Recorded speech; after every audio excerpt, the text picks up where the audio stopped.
This podcast is brought to you by Metamora Martial Arts, teaching karate and self-defense techniques to children, teens, and adults since 2002.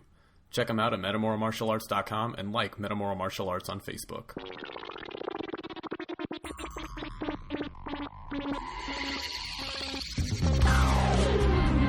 Hey guys, and welcome to episode 4 of the Martial Arts Podcast. My name is Eddy Parker. I'm a school owner, I'm an author, and apparently I'm the only guy doing Tai Chi in a park on a harbor in San Diego at 7 in the morning.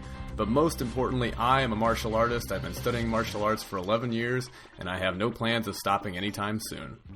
Before we go any further, this is a podcast supported by martial artists just like you. Rate, download, or subscribe on iTunes or at adambockler.com. You can also like the Martial Arts Podcast on Facebook. Let me know how I'm doing there, and you can also ask me questions, and I'll do my best to answer them on a future show. This month, I talked to Mr. Eddy Parker. He's a Kung Fu stylist. I've known him for several years now. We first met at a martial arts seminar put on by Kim Aldis. It was a women's self-defense seminar, and Mrs. Aldis, as you guys may have correctly guessed, is married to Steve Aldis, who was on the last episode.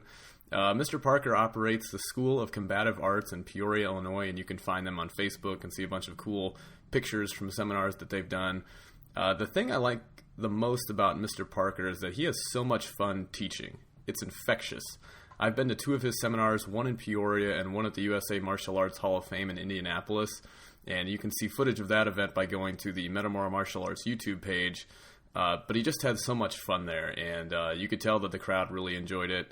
They had a bunch of fun too, but Mr. Parker was teaching serious techniques. In addition to the seminars, both being from the same area, we've been fortunate enough to get together and talk martial arts a number of times.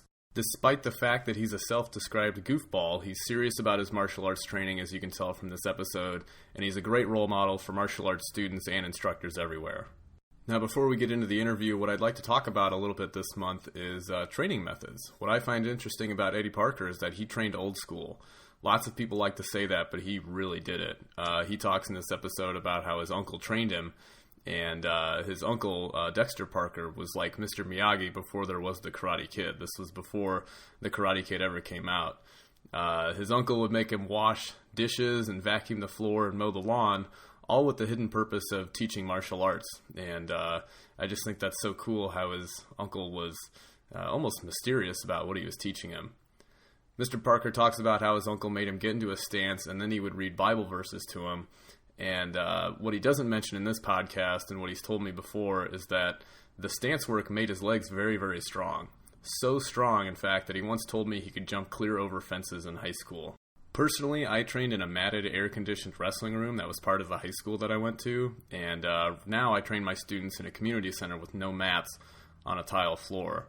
But my opinion is that it really doesn't matter what type of facility it is that you train in, or really even how you train, as long as you have a competent instructor who can help you learn what you need to learn. If you train like Eddy Parker did, that's great. If you get the latest gimmicks from martial arts equipment suppliers, and your students know how to defend themselves, that's great too. Like I said, in my opinion, it really doesn't matter, but however you train, your foundation must be solid. All that said, here's my chat with Eddy Parker. Oh man, so where can I start? I actually started doing martial arts. I'm going to be honest with you. I'm going to be brutally honest. I was forced to do martial arts at the age of 4. By who? Grandmaster Parker or Sifu Dexter Parker or Sihang, Sensei Dexter Parker, however you want to put it. My uncle, man. So my uncle is, oh my goodness, I think he's 59 now. I think he just turned 59 this year, and I'm 40. So he's technically 20 years older than me.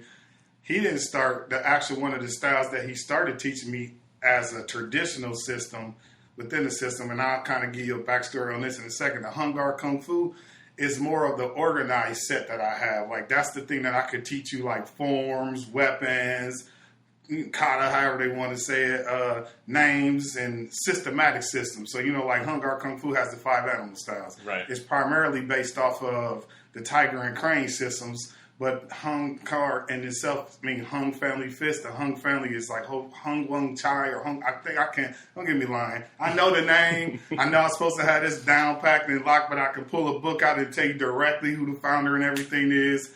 But more or less, they were the guards of the emperor and them at the time in the red light district. You know, the red light district back then was like party, like where the people gambled and kicked it and all that. These are the guys that stood there, and when you came and saluted and presented a certain hand movement or gesture, lets you know, oh, they're good, they're part of this clan, so let them in. And if you didn't, well, then it's like, oh, you'll think your kung fu's better than mine, and then next thing you know, they got down. Yeah. And so that's how.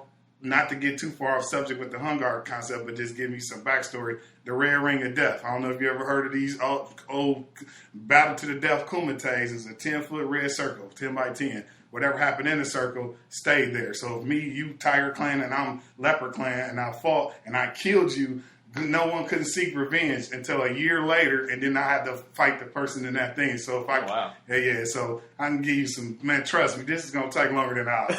Believe you me, man. But that's just kind of a little backstory on some of the stories I'm told as I'm training and learning as a kid. Martial arts, of course, Karate Kid was a famous thing at the time period. I truly, literally have a Karate Kid story I can tell you that I think I should share on my first tournament ever. And how, like, how in the movie when Mr. Miyagi came in and the guy's like, what belt are you? And they snuck the black belt and all that. Well, my uncle didn't do that per se, but we went to a Sukim Internationals tournament. It was an open tournament. I was 16. I was probably 5'11" and a half, 6 foot, probably every bit of 150 pounds, if that. Now, for those of the people that are listening that don't know what you look like, how tall are you? I'm 6'4", I'm 245 pounds. Okay. And I actually done lost weight. You know that. You done seen the pound. I was like 305, had a 22-inch half neck. I'm down to like 17 and a half now. I'm 40. You got to get yourself in better shape. You can't be a martial arts instructor telling people, hey, it's the body temple, and then your body look like, the Buddhist thing. Which, nothing against that. No disrespect to anybody that's Buddhist or however that thing goes. But to each his own, I'm just saying, practice what you preach. So you tell people don't smoke, but then you walk around the corner and smoke a pack a day. It's like, if you're going to be a hypocrite, someone's going to call you on it. That's all I'm saying with that. But anyway, so the Karate Kid story. Go to the Sukim tournament. A lot of my friends in high school were all Taekwondo practitioners. And so, I was taught Kung Fu secretly. So secretly to the point that where my uncle was like, I couldn't even tell my friends, like literally, like all the time in the neighborhood when you had those neighborhood guys to get together, had those little backyard kumites where everybody wrestling and who's the toughest kid on the block. I used to always just stand there, and I grew up in a majority white neighborhood. All my friends were like, he's black, he got to be able to fight. And it was like, I ain't really like that. I can, but I can't. And they never got that. It was just like, what do you mean you can, but you can't? What do you know? And I'm like, I don't know, because I didn't know what it was called. My uncle didn't tell me what it was called. I had to do stances all the time. Of course, you know me personally, but the people who's listening, I talk a lot. Yeah. So I lived with my uncle for a while, you know what I'm saying, in my teenage years, which I'll get back to that because it's back to the Karate Kid story thing. But what was I saying? I lived with him for a while. We had the backyard kumites with my friends. They're all mainly Taekwondo and karate practitioners. They'll want to spar and all that. And I'm like, I can't, man. Well, you don't know nothing. That Kung Fu crap only works in the movies. I said, I know some form of Kung Fu. I'm not 100% sure what it is. So at the age of 15, 16, I begged my uncle because all my friends competed all the time. He said, you want to compete? Fine. We'll go to this tournament. That's back to the Sukim tournament. Went there, man. I seen a bunch of people do a bunch of stuff, and I got nervous. I literally was like, oh, wow. Now, I sparred adults in my uncle's classes, guys that were black belt in judo, guys that were black belt in Hapkido or Kido and stuff, and I could handle my business, but the thing was, at the back of my mind is like, these are friends. So you don't spar your friend to hurt them, but when I was watching those people in them other tournaments, I come into a tournament with no badges, no name of a school or nothing. So they're like, who is this dude? Some guy that learned Kung Fu in the garage? Literally, I did.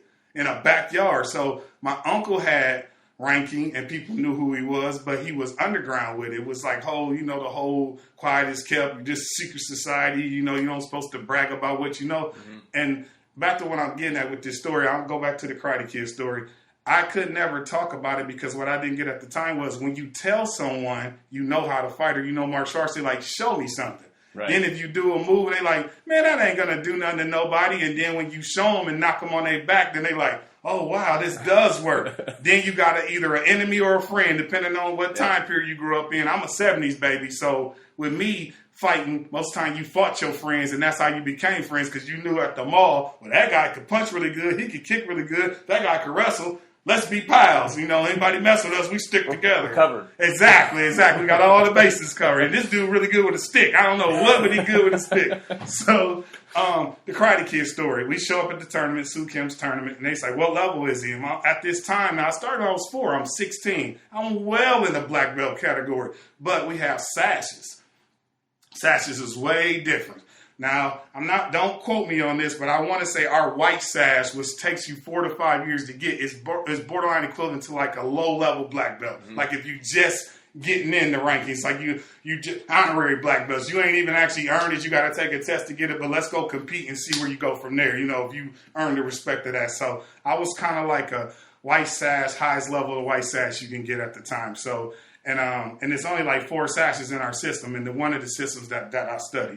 Okay, so we get there, and he said, I think you should fight in the brown belts. I'm like, I don't want. I spar my friends as blue belts and annihilate them. And it's like, if I fight brown belts, I want to fight black belts. I want to spar against the best to see if these moves that you taught me really work. He said, okay. And you know how my uncle is. The people that don't know this listen. He just said, okay, fine. That's what he did. He laughed at everything. He just like, so we get in the tournament. Okay, put me in the black belt category. Now, you got weight, age, and all the intermediate, beginner, and all that type of stuff. He put me in advance. I couldn't fight nobody at my weight class because wasn't nobody in my weight class. So every person I had to fight was 200 pounds or plus. I was only probably 150 at the time. Yeah. But I'm tall. I look bigger. But I'm just a skinny, tall kid. That's pretty much what it was.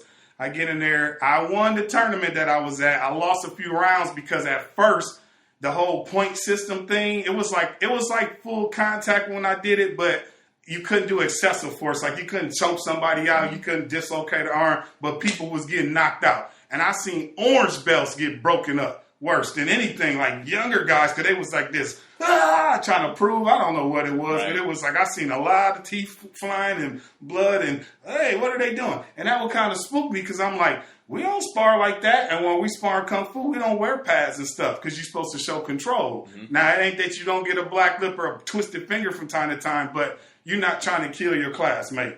I'm in this tournament. First round, give this guy, I think it's like 2-3 minute rounds or something like that. I'm winded, man, because this guy is going in on me with kicks and punches, and me, instead of fighting like I normally do in a Kung Fu sparring match, I'm trying to fight like the Taekwondo practitioner. I can kick, I can hold a solid fighting stance, but the guy's eating me up because he's switching his feet, and I'm looking at him, and I'm like, man, my uncle sat in the bleachers. He didn't even come down and coach me. He sat in the bleachers just like, I'm going to teach you a lesson. And so he's sitting up there. I'm on the thing, and the guy light me up one round, light me up second round, third round. Well, it was kind of back and forth. The third round, I think I bested the guy by a point or something, so I got to go to the next round.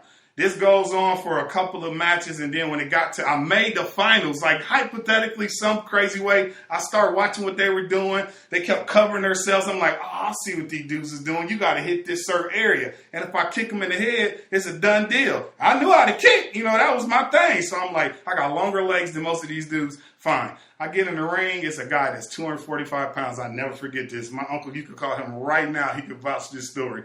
Dude was solid, man. Probably like 5'8", just looked like he just came right out the gym. Just, like I'm finna kill everybody in the ring. Go to first round. He throw a couple nice punches on me. He knocked the wind out of me one time. Fell down on one knee. My uncle was in the bleachers. I seen him coming closer to where I was. Me and him go back and forth. He's like, he came over to me when I was bent down. I got the wind knocked out of me. The other guy got to turn around and all that. He said, why are you fighting their fight? You've been fighting their fight all day. Why don't you fight like I taught you? And it's something like a light bulb came on like, oh, use the crawl. Use one of your Kung Fu techniques with continuous hand and feet movement. They're going to not have no flipping idea what you're doing. I said, okay, sir. So he steps off. And in my mind, it's kind of like your guardian angel. Just like, get up, do what I taught you to do. Quit fighting like you're trying to fight like your friends and stuff. Nothing against what they do, but it's like, you got to fight your fight. You can't fight another person's fight. I said, cool. So the guy got in a solid fight stance. I dropped down to a cat stance and put my hands out like how we doing Kung Fu. The dude looked at me like, what is this dude doing?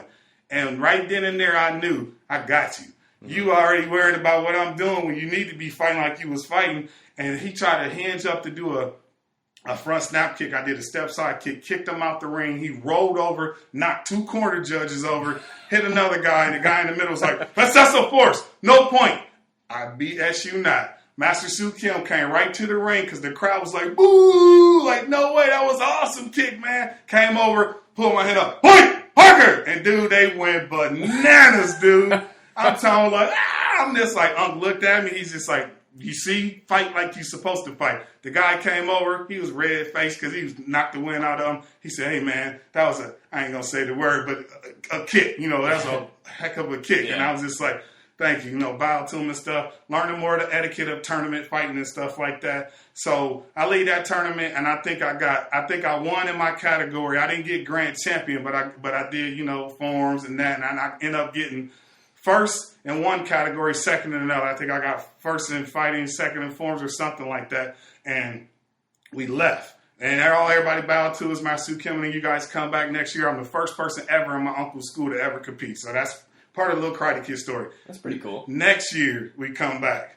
Unc had his full gi and everything on. About 4 other the guys that was with us wanted to participate too because they like, Ed did it. They walked up to him, Master Sue Kim, a couple other guys said, Master Parker, are you competing this year? He said, no. They was like, thank God. Because it was like, if your student did that, we know what you're going to do. So that's kind of like one of the, like I said, I begged to get in. He finally let me in. I got hurt a couple times. I got almost knocked out a few times and had fun, got to travel a lot of places, you know what I'm saying, do a couple U.S. Opens and stuff like that. When K1 started converting, we tried to get into some of that, a couple tough man competitions. And then it got to a point where it's like, okay, this ain't really fun anymore, you know what I mean? Because it's like the next level is you got to go straight full contact, you know what I'm saying, get sponsors, all that other stuff. Yep. Tournaments was crazy expensive in the 80s, dude. I mean, literally, wasn't that you get in a tournament and you get a trophy for participating, you either had to go all or go home. I mean, seriously, like you paid $200-something to compete and wasn't no guarantee you was going to get anything. Wow.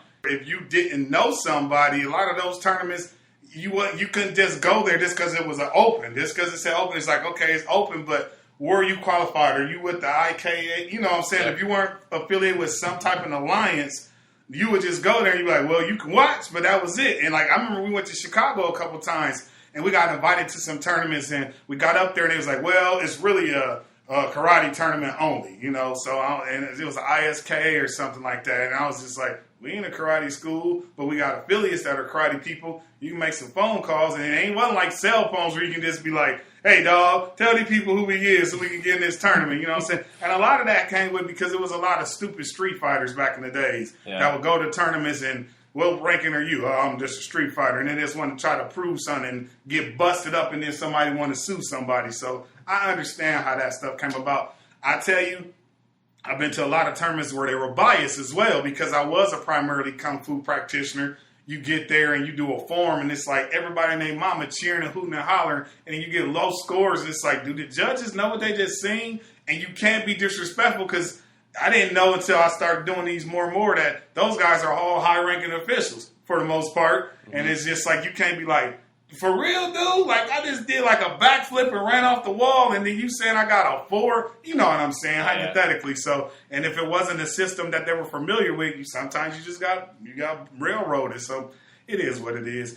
I think that the importance of, with this all being said, the importance of competition is to test your skills, but you have to have a master that keep your students grounded with the mindset that there's no such thing to win or lose, you win or learn. And you got to tell them that because you're not going to win all the time. It's always going to be a guy that's been in the gym 2 hours longer than you have. Yep. Maybe a minute longer than you or 30 seconds, and that's going to show, and it's not going to be your day. And so take it with stride and say, hey, I learned from this, and then the next time I know what not to do or what to do so that way this won't happen again. And if it happens every single time, I went to 6-7 tournaments, only pulled second place. It don't make a difference, man. A trophy is just an accomplishment to say, hey, I did something and I performed, and the people thought this is how good I did that time. Yep. But, you know, you can't let that get to you. It does. It hurt. No one wants to lose. No one. You play video game. Oh, dang, I lost. Well, whatever. Play harder next time. You're not going to always win. And I'm teaching my little one, my 7-year-old, she's going to be in her first forms competition, and she's been going hardcore like all this summer, man, just And Dad, when am I going to get a sword? You're not ready for a sword. She see me in the backyard doing something. She's like, when am I getting a sword? Like, you're not getting a sword. You just happen to see Daddy do this. You're not. But I don't know. Did that help, man, with the story? I love it. Like, stop it. Stop. That's 45 minutes of babbling. No. I love it. So one of the things that I was really curious about was when you were younger and you were training with your uncle. We've talked a little bit before, not on a microphone, about it, but I would just love to kind of hear some of the experiences that you've had with him. Okay. So see, once again, these people don't know who this guy is we're talking about. Seafood Dexter Parker is an amazing human being. One of the closest father figures I had. My biological father, of course, me and my mother, we was together. They was together for the first 7 years of my life. He moved on. She moved on. My dad was a Golden Glove boxing champion. So it's been fighters in my family since I was a kid. My uncles, Marines, other uncles, Army, granddad, military, World War veterans. So I already knew that the line of men that I had to follow suit to was warriors. Mm-hmm. So in my mindset, I'm the goofy, tall kid, like I said. Always got picked on for talking all the time because I like to have fun. And I was the type of guy where if you said something about me, I'm going to say something so mean to you and tear you down where you're going to want to fight me. So I guess that's why Seafood Parker's like, we got to teach this kid to defend himself because he's going to get his head tore off his body. And so, like I said, I started when I was 4 years old. I say forced because it was one of them things where my uncle was like that super cool uncle, like the Star Wars, Star Trek, model collecting. He was a bachelor for like a long time. So me and my cousins all went over there on the weekends. He worked at Caterpillar. So, you know what I'm saying?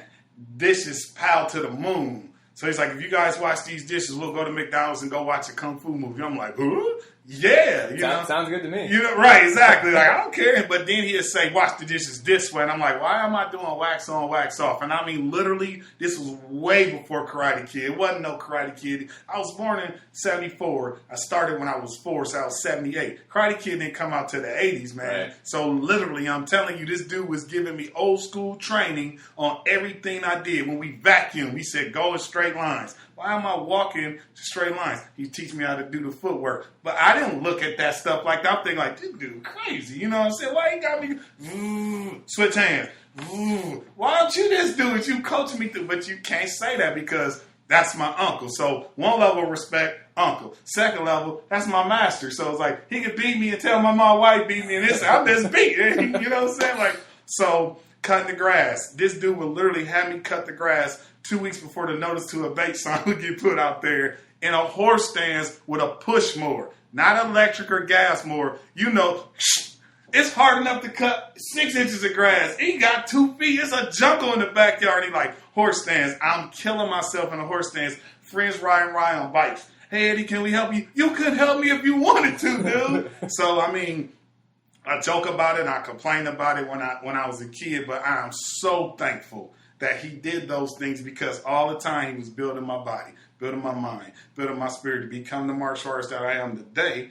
And it's like I wouldn't have had those things because I had old school training. Like when I mean old school, I'm talking about if it was cold, and I got taught in the garage a lot of the times and then in the backyard. So if it was ice out there, you standing out there doing, what is it, that low stance you guys call y'all super low horse stance? Akima Dochi or what's it called?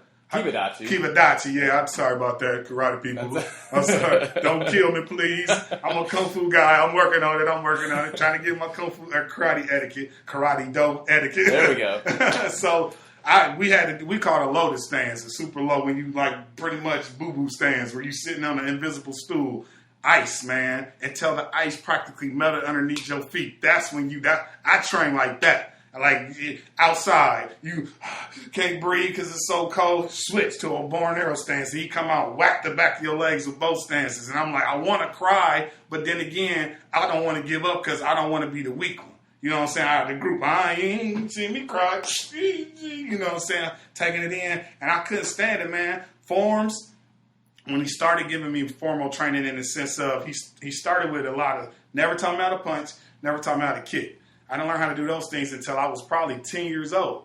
Like, for real. It was stance work, and it was like push-ups, calisthenics. If I got in trouble, I had to do a horse stance for hours. I'm not joking. I'm not making it up.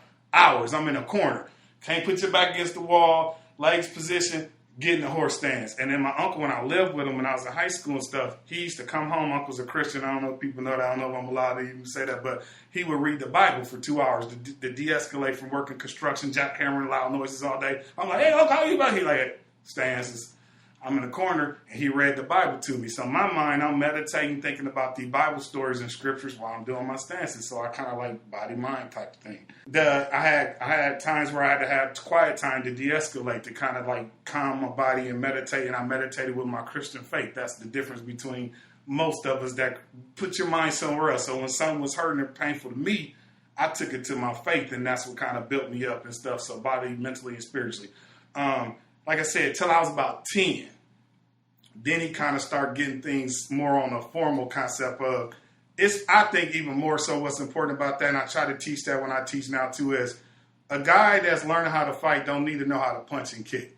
A guy needs to learn how to defend himself. Your best offense is a defense, and if anybody tell you anything other than that, they're lying to you, because if we're taught that this is supposed to keep the peace, peace means no violence. That's what peace means. Peace don't mean go cut somebody's face off. I'm like, told you not to mess with me, sucker. Peace means I don't have no problems. I don't want no problems. Our hand gestures, bows, everything is all a sign of I'm cool. I don't want no problems.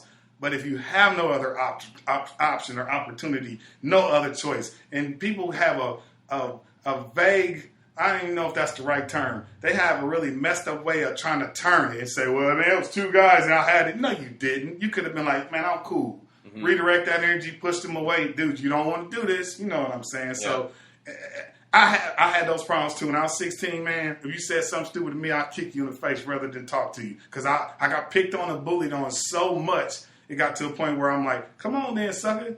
Come get some, you know. And so back to like you said, like I was saying, I was taught old school, don't get in no trouble, don't get in fights. If you do, you have to deal with me. I knew what my uncle could do. He was a bodybuilder. You know, he's still a stocky guy now, almost 60 years old. Mm-hmm. Pretty burly guy. And even way bigger. He's like Black Hulk when we was kids, dude. You know what I'm saying? And it was just like, I respected him enough to know that if I ever had to call him and say, hey, I got into an altercation because these guys did this, he said, you need to pick and choose your friends better. So I literally got old school training in the sense of, like I said, stances. Start learning how to do forms. I hated that crap, man. He'd be like, go do your form. And I do it and think it did it perfectly. Like, do it again. I'm like, dude, if I got to do this again, I want to quit. For real, I literally, because you got to think I'm a teenager. I want to party, kick with my friends. Mm-hmm. But I had classes 5 days a week, buddy. Most people they barely get 2 or 3 classes for 2 hours. I did 5 days a week, at least minimum of 3 hours of class. And most of the time, it was calisthenics and conditioning.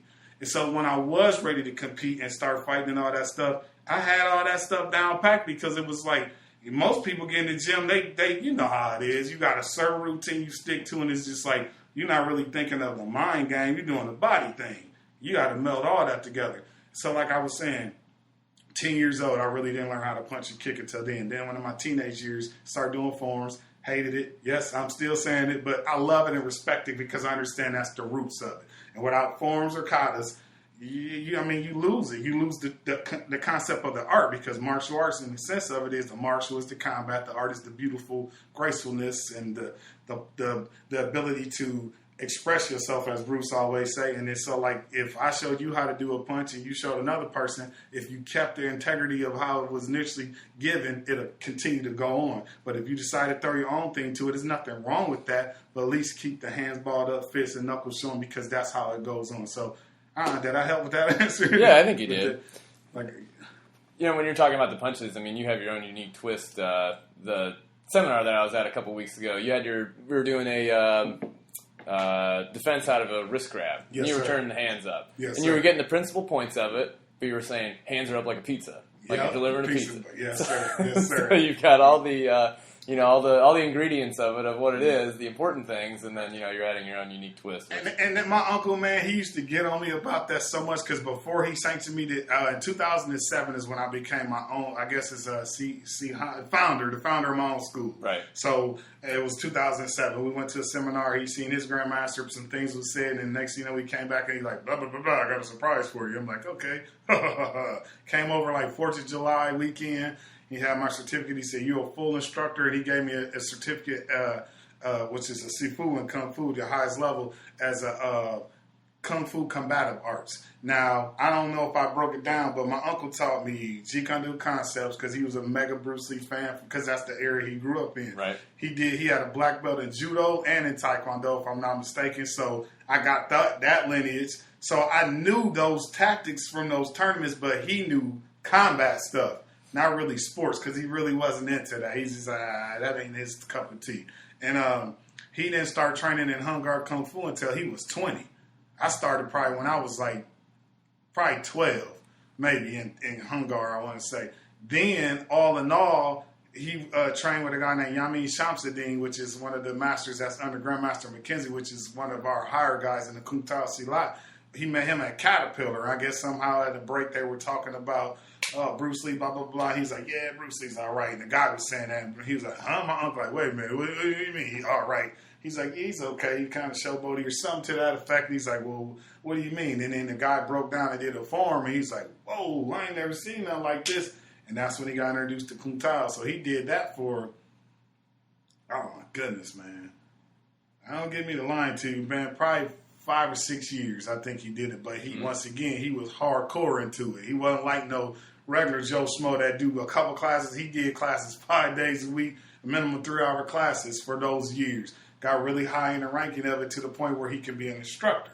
His people, they left and moved back to Cleveland. Some went to Cali, some went to New York. And he was sanctioned to be an instructor. At this time, once again, he's blending this Taekwondo, Judo, all this stuff with me and the Hung Gar stuff, blending it. The whole Hung Gar concept came from Master Buxom Kyle. He got certification from him. And the Wing Lung Federation, Master Wing Lung.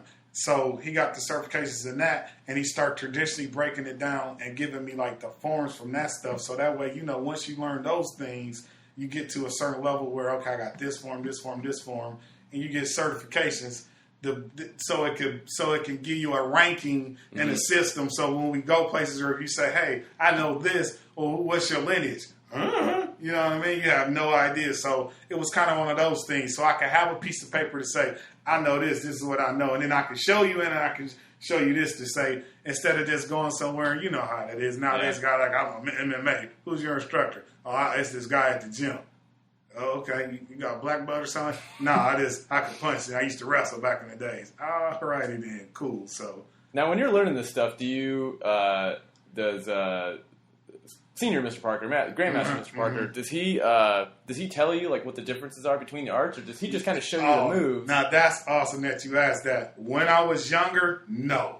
Like it was like I said, totally a no. I really didn't even. I kind of start figuring things out as I start to progress in the art. When like I said, at the age of 10, when I really finally start finding out what punches and kicks was, I noticed different hand gestures and movements. And so it's like, it all started with, like, I know that people can't see what we're doing, but like a mid-range block, a simple high blocker or whatever, he said that every single thing, even in advance and beginning, it's the same. It's just the weapon that you use. It's the concept of, this is a block, but now this is a snake technique because of the weapon that you put on the limb changes it. So I started seeing him do stuff like tiger techniques where he have his hands a certain way, or he'd do like leopard or eagle. And I'm thinking like, man, that looked like some stuff I seen in Kung Fu theater, but he never directly said that was or wasn't, but it'd be a technique where he'll go to the throat, go to the groin, and do a certain move. And I'm like, man, is that a crane technique? He's like, is it? I mean, like straight up Yoda, Jedi. Dude, I'm telling you, man, he always kept everything a big secret. And then when I started researching, because they didn't have YouTube and Google and, oh, that looked like a tiger technique. And a million different forms of tiger techniques show up. You had to literally research. And they didn't have karate books and stuff like that. You had to read Black Belt Magazine or something to that source and look. It's like, that looked like that's what this was. And then I'll go back and ask him. He's like, oh, so you've been doing research. Good. And then he never really told me until I was, I'll say, 16, 17. When I was a teenager, oh, you cool, man, don't worry about it. The thing was sweating. When I was a teenager, he started kind of breaking it down like this is a tiger form, or this is a crane form, or this is a leopard form. Then he started explaining to me this, and this. Then when I got to the higher level stuff, like in my 20s, he'll start saying stuff like, well, this form is from this set and this form is from this set. So it kind of gave me a mindset of, oh, this is what this is. This is what these movements are. Mm-hmm. And then it made sense to me because, now, like I said, I teach a guy something and they'll go, oh, it's a crane technique. And they go online and you can see 5 million different crane techniques. It's like, okay, that kind of defeat the purpose of what we was trying to show you. But you know how it is. I call them YouTube black belts. That's just my thing, man. Everybody want to go on YouTube like, what can I learn? Like, You go take a lesson for 2 weeks and now they come back to you like, I'm the master now. Like, oh, you are? Okay, cool. All right. Everybody leave the room. Let's spar. Let's get this over with. Let's see.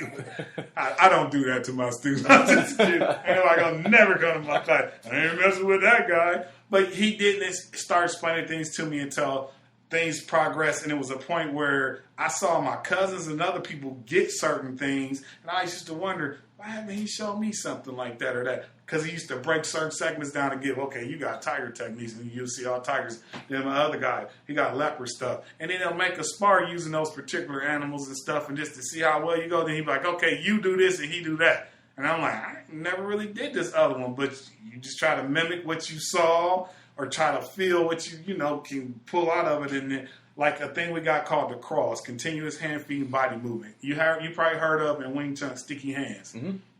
We have a thing with the crawl, sticky body, sticky mind, and sticky hands as well, sticky legs. It's sick, fam. You seen me do some of it before. I think we may have, went back and forth, did a couple things. I did some of it at the seminar, but not so much as in directly consistent movement, because a lot of that was more of set routines that you can kind of like take from and add to it because that's what it was intended. With the crawl, is no set rules for it, but it's like the 3 circles that I was explaining. Mm-hmm.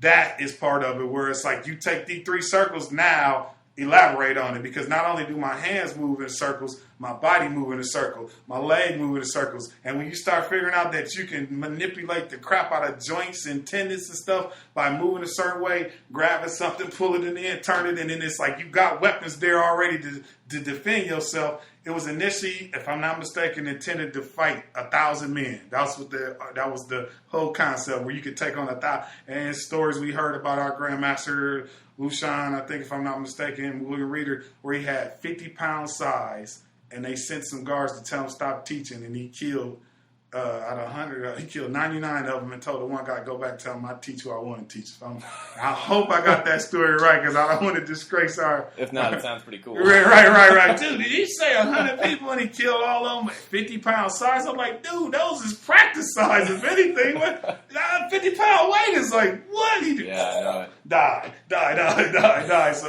You know how they are. And the next time you hear the story, I'll probably say they're 100-pound size. So, Well, sure, it's probably been exaggerated. Definitely. Yeah. But yeah, man. So, like I said, with that, the martial arts to me is a way of life, man. And I whoever listens to this, I hope that they take that from that people say, oh, kindness is an emotion or it's an act. No, it's a way of life, man. It's the saying of Buddha says, the stronger you are, the gentler you should become. What that means is, if people don't get that in a nutshell, if you're a muscle-bound guy that's 300 pounds, you got to cook and you got eggs. If you're so strong that you can't hold the eggs softly, you're going to break them off, you're going to starve. So that's just a way to kind of say, man, once you get a certain mindset, as they say, you know better, you do better. And it's just as simple as that. Martial arts give you a better sense of living, a better sense of understanding human beings. We're all connected if we want to admit it or not. At the end of the day, we all are one species, one people. We breathe air, bleed blood. And once you learn martial arts, the only thing martial arts does is give you a confidence to say, if I really had to get in an altercation, I could defend myself by all means necessary. And then it should get to a point where it's like, I don't even need to. Because I'm going to talk to you and let you know that you really don't want to, go barking up this tree because you may get pooped on. You know what I'm saying? So, that's right. Well, karate has a saying like that, too. They say that there's no first strike in karate. And there's a lot of interpretation on that of how people want to take that. But, I can see that definitely being a saying here. It's so many of them. I can give you 100 of them. You know what I'm saying? The whole... My favorite thing is the thing that Bruce say is the art of fighting without fighting. You be like, wait a minute, how the heck can I fight without fighting?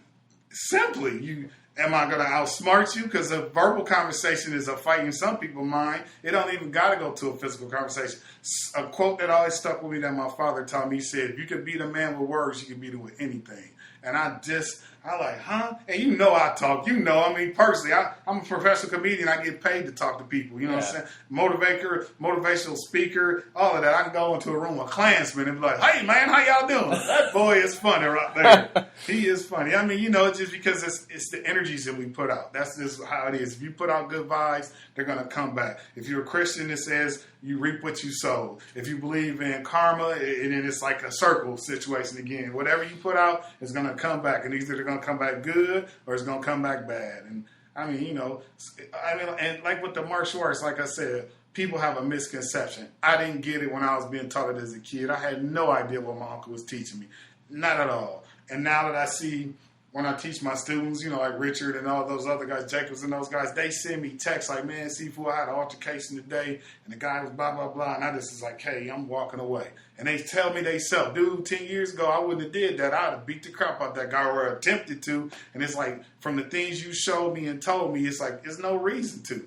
Why? I mean, because it's the Hatfield McCormick's all over again. If I shoot you because you shot my pig, then someone else going to shoot you because they love me. Regardless if I was bad, wrong, or evil, someone still cares for me. Mm-hmm. And so it's going to keep going until what? We all gone? So everybody's just going to keep killing. So there ain't no purpose behind it.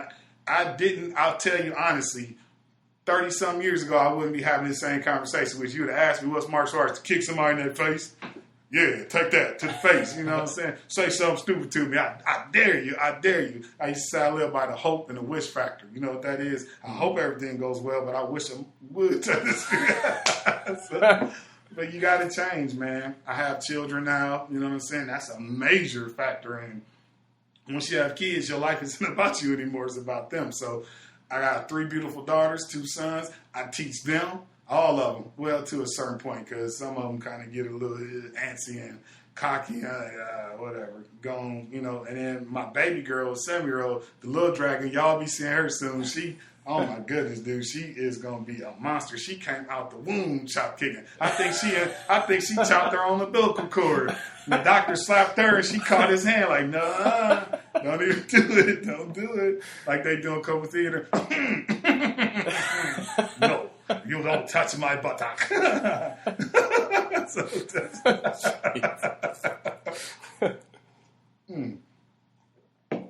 So tell me a little bit about your school. So 2007, you got certified as a full instructor. Yes, sir. Yes, sir. How's that going? I started at the Dream Center, which was great. It helped. I was teaching out of the same building my uncle, but it always became a conflict of interest because if your head instructor is there, and I taught under him for a while, so like so he could see that I could do it.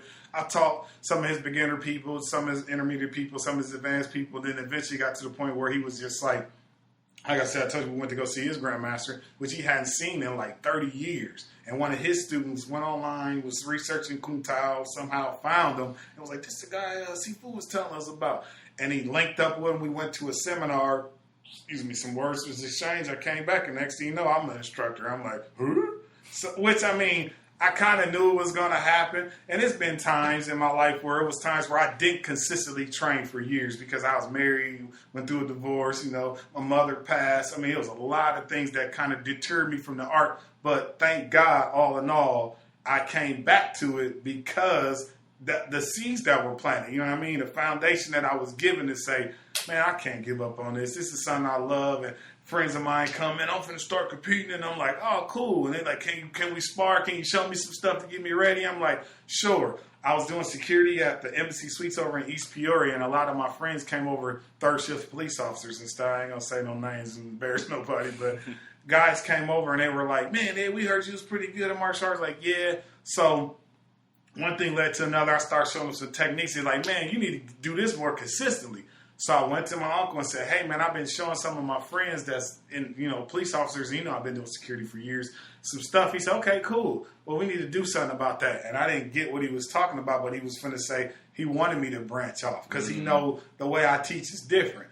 And like I said, years and years he got on me about being goofy and not so. You know how Masters is, old school, just like firm, quiet, don't talk unless someone asks you a question that's directly incorporated of what we talking about or doing. And I felt like if you're an adult and you coming to learn discipline from me, there's a problem. Because at that point, if you don't have discipline, then whatever I give you, you're not going to respect because you don't have discipline to begin with. Now, if you coming to have a different level of confidence, that's different. Or to mentally prepare yourself to be a better person, that's different. But that's not technically discipline. You know, discipline is you should know right from wrong when you were younger. So if you come to me and you say, hey, man, can you show me some things to make me feel better about myself and being in shape? And sure, it's going to take a while, but I got some things I can show you. Because the problem is people want instant gratification. Everybody, microwave society. Oh, put the microwave in popcorn, 30 seconds later, it's ready. Yep. That's not how it works, man. This is something I have to do the rest of my life. And the times when I don't, like the days I'm like, man, I don't even feel like going to teach today. But these people have paid me money to teach them. And it ain't even about the money concept. It's the fact that you are obligated to do something that you swore that you was going to do. And if you don't, then that means you ain't no better than the next Joe out here that's trying to, swindle somebody or take advantage and stuff. So we had those situations in martial arts schools. I taught, like I said, I taught at the Dream Center for about 3 years. People started coming in and looking at my class and my uncle's class. Well, what's the difference in what you guys doing? Well, it's not a big difference. It's just the approach. I go off of a module system. He goes off of traditional forms, breaking all that other stuff, teaching all the different katas and all that stuff. I do too, but my students don't get their first form until a year. I know you like, huh? And I explained to you why. We talked about this before because we went to some competitions. It's like, well, how many of your people compete in forms? It's like, no, they just want to fight. We'll get to that later. My thing is this. If I teach you the movements that you're going to learn in a form before you do it, then when it's time for you to do it, it should mesh together. Yeah. I got proof that it works. That it ain't that, because I didn't like doing forms. That's my uncle used to make me do that stuff to the point where I could literally float off the ground doing movements. And you done see me, flowing and stuff. I started little, and then I grew into my body, and then I had to change everything because doing a sweep at 4 foot is way different than being 6 foot because the way your body move and maneuver and position and everything. So the guys that I teach them all these movements, set movements. Then they get to the form and like, okay, take movement 6, 7, and 8 and then put that together. And they be like, huh? And like, yeah, you never thought about putting that together like that. But I already knew that I was going to do this to you. And they just like, oh, Sifu, man. I'll be like, yeah, come on, go. Now I put 3 and 12 together. What? And they just like, oh my goodness. Like they couldn't believe that they knew this, but you knew it. But if I told you that from day one, when you was doing a raising arm stretch or turning, that's a move in your form later on, you wouldn't have believed me. Like, how's this going to defend me or block? And then when I show them, they like, oh my goodness, man. And it blow their mind. Ladies come and do self-defense seminars, and I teach them a move called get off me. So it's 3 elbows. 1, come up, get off, and then me back like that. And it's in our form where you come around like this. All the movements is in there with an arm chamber, but if I told them that that's what they were doing, they're like, what is this? Have a guy run up on you. Pow! Gonna run to the elbow. Guy come try to reach from behind. Pow! Guy from behind. Boom! Same thing. Like you said with the pizza box thing. Me having a silly sense of humor that I do, I try to take things and literally gravitate towards it in the sense of, well, imagine if you was holding a pizza box you was delivering. You got to have balance because if you drunk, you're going to drop the hot pizza and then the people ain't going to pay you for what you try to deliver them. Same concept. Right. And so that's kind of how it goes. I just start taking it. And my uncle, I'm telling you, he rolled me about it. Yeah, be a little more serious, firm. I'm like, all right, Uncle. And it's times where I am straight to the point, like, boom, this is what you got to get. This is how it is. I'm not laughing or joking with you. I'm serious now. And they'd be like, Sifu, I'd be like, okay, wow, he is serious. And then at the end of class, I'll say something silly and it's like, hey, I said that because I needed you to really focus and concentrate on what I was giving you at the time. Because if I didn't, then, like I said, it's just a joke. It's just a joke. But the people that know me, I'm a different instructor in the sense of I like to have personal relationships with the people because as I was taught, the Shaolin Temple is a brotherhood. It's a family. And once, like I said, I consider you family. Once we have a mutual understanding of what martial arts is and you truly get to the level where you're a master and you get that title, you got to understand that, man, whatever you do and give to these people is either going to get tempered and watered down or it's going to be given genuinely, consistently for the rest of your existence. Mm-hmm. and how we live on forever on this side is through the art, man. Whatever it is that you got and you give to somebody, you either want it to stay pure as it can, because if it don't, then that's how it's going to be given to everybody else. And like I said, yeah, I joke and play, but when it's time to get to the nitty gritty, hey, take the gloves off, let's get down. You know what I'm saying? That's just how it goes.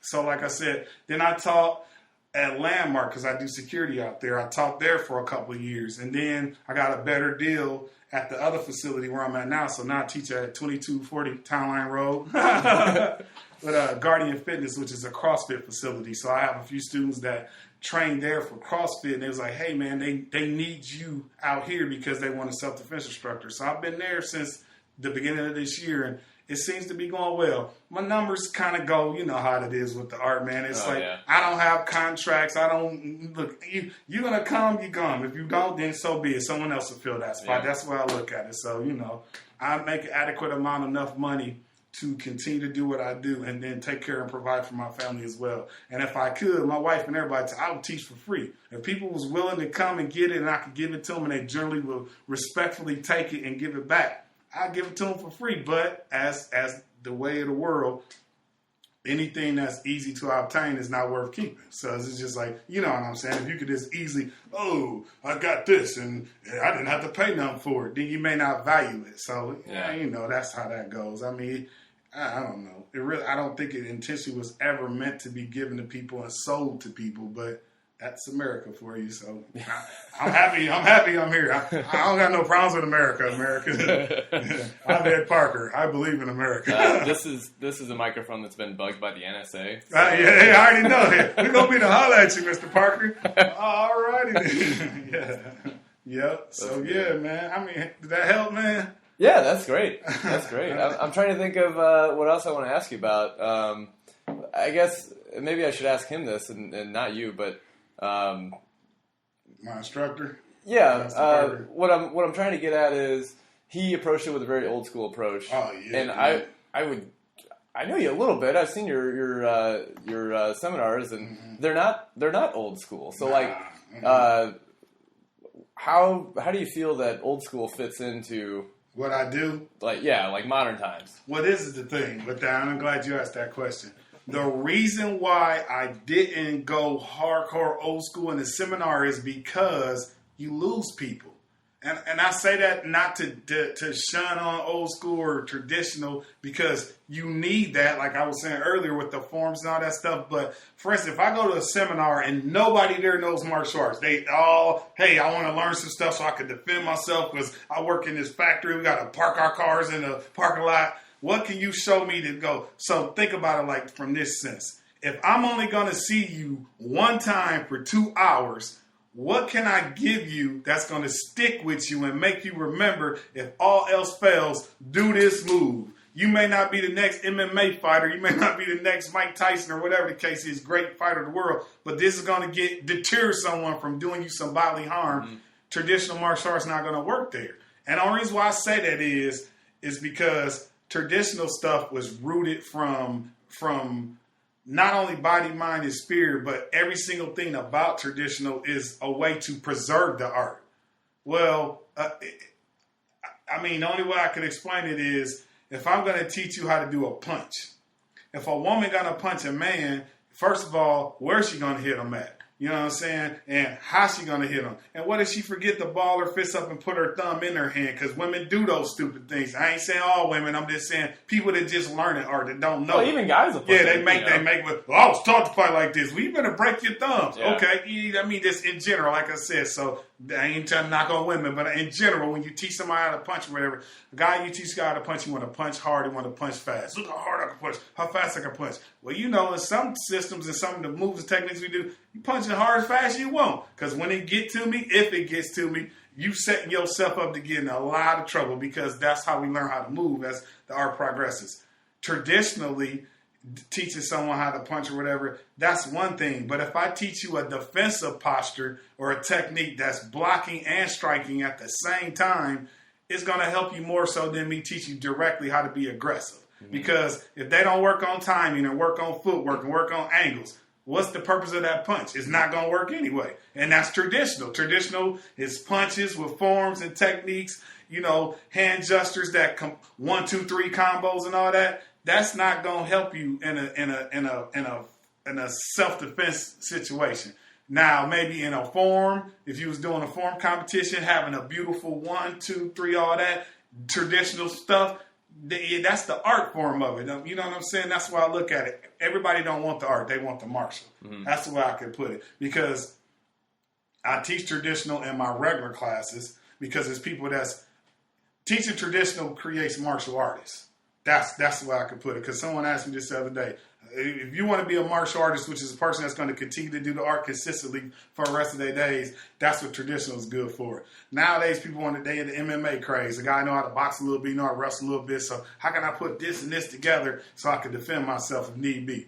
That's what that is. Self-defense technique is it comes from traditional art because that's where all the stuff came from. But you're not going to teach them a sequence of movements that's going to consistently go to the next thing, go to the next thing, go to the next thing. I'm just teaching you a 1, 2, and now get the heck out of Dodge. That I'm hoping and praying that that's what you can do and get away. But if not, you better scream fire. You know what I'm saying? So because that's how it's set up. That's the difference between traditional and then like now I try to teach from a mindset of I show a traditional move, and if you know martial arts, you're like, okay, I like that pizza box thing. Yep. That's from one of our forms, but I got ways of showing people how to do that where if you never fought ever in your life and you did a pizza box move and you like, how is this going to help me? Well, here, let me show you. And I broke it down like, go this. And if someone come this way, this is going to come up block this way. Then it'll make sense in a self-defense scenario more so than in a form where my student, like I told you, I showed them those moves for years and then they do it in a sequence. It's like, oh, I never thought to use this like this. Like, you've been doing this forever. I try to kick in the groins, you do a down palm block. That's the pizza box, but it's shifting down this way. I mean, it's the same thing. It's just now you're learning it from a practical standpoint of put these moves together in a sequence without me having to tell you to do it. Because if I swung a bow staff at you, you know you ain't going to just throw your hands up nonchalantly. You're going to be, you're going to have your feet, body stand, everything to try to stop that, even if you can stop it then. Someone that is not a martial artist is not going to pick up on that. But someone that's learning the self-defense technique, they're going to look at it as, oh, wow, that's really neat. Like the whole circle thing with the wrist locks and all that stuff.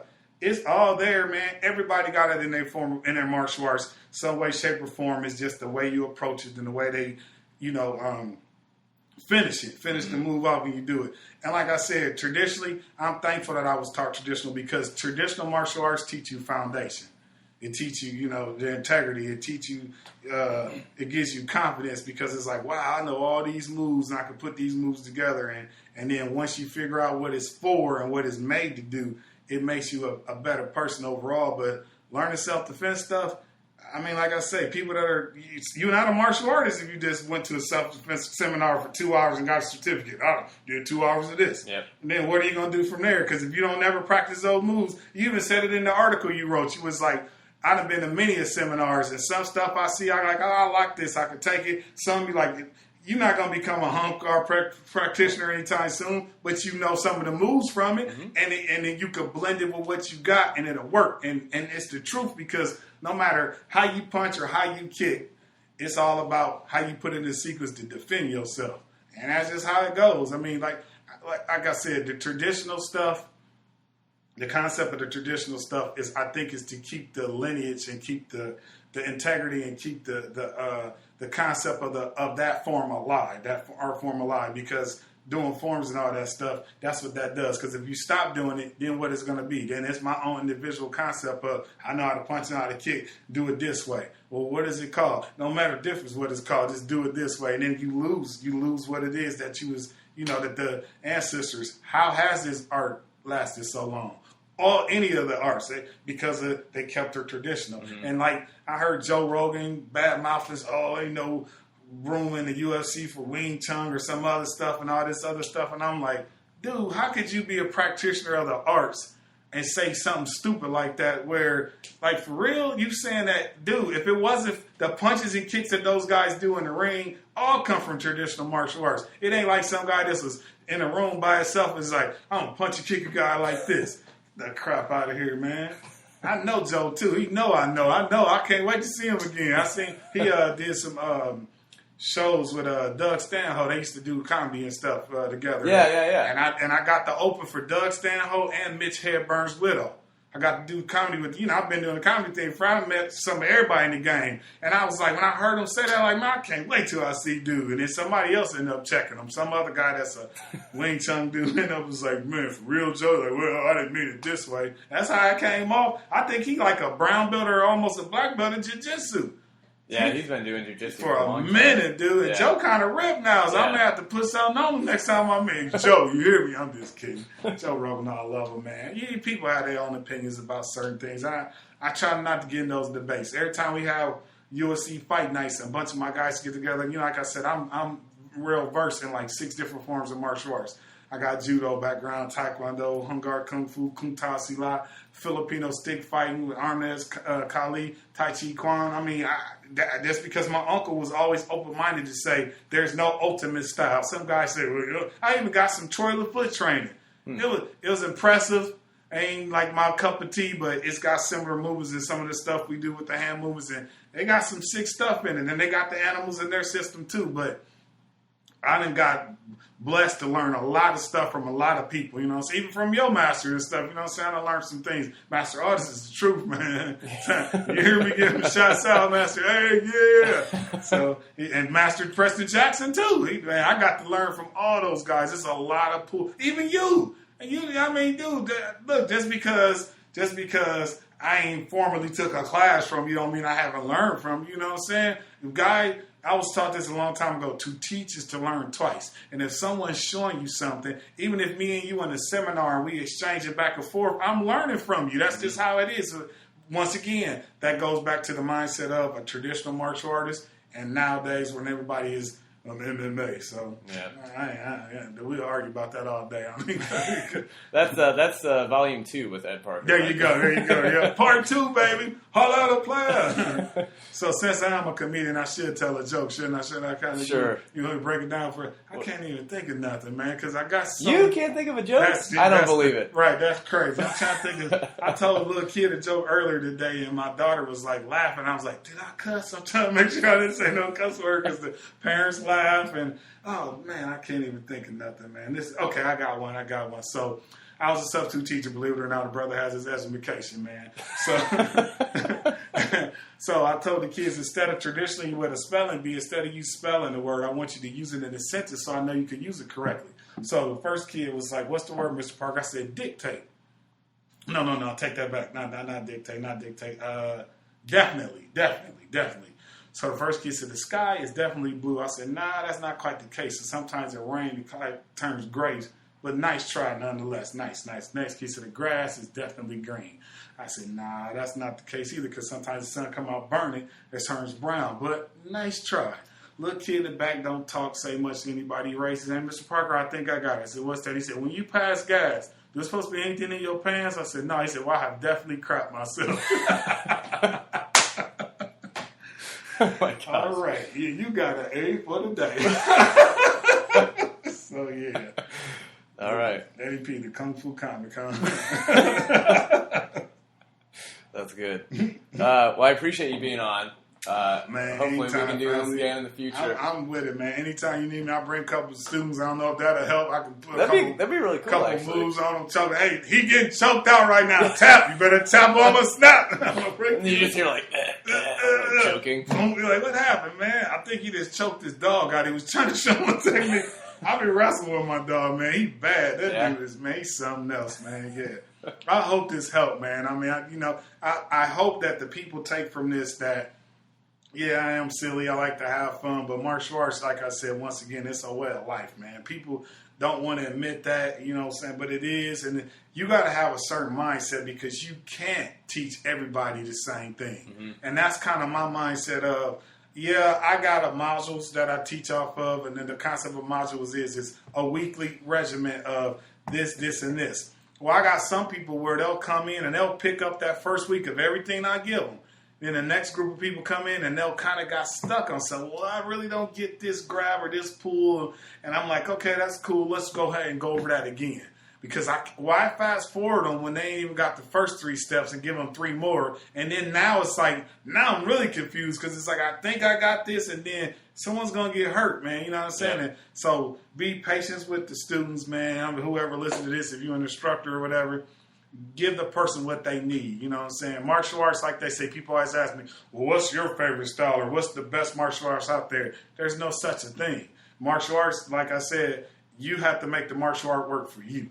You can't go into that whole mindset of, well, this is karate or this is judo or this is taekwondo or this is kung fu, because there's so many different variations of the same thing. It's all about what you want to get out of it is what you're going to put in it. It's just like anything else. If you like chocolate ice cream, you're going to do what you got to get your chocolate ice cream fixed. You know what I'm saying? If you like vanilla, you ain't going to mess with chocolate. This ain't your thing. Me as a kid, I couldn't stand that Neapolitan ice cream with the 3 flavors in it. Because my brothers and sisters used to always eat the vanilla and strawberry and leave me the chocolate. Like, man, I got enough chocolate on me to last a lifetime. I don't need no more, man. But yeah, so that's that on that, man. I love martial arts, man. I never thought in a million years that I'll be explaining anything to anybody, telling anybody, because I thought when I learned that this is for me, I don't care about nobody else, and it's all about me, give me as much as I can so I can defend myself or fight if need be. And like I said, having an uncle as an instructor, he kind of whipped that out of me, like way early on. He's like, nah, man, you're not about to be doing this and that, and and I'm thankful for it. Like I said, sometimes it's kind of like, man, this dude was so hard on me. Why was you so hard on me? It's because I wanted you to be a good man for society. I think I am. I think so, too. Thanks, sir. Thank you, sir. Appreciate it.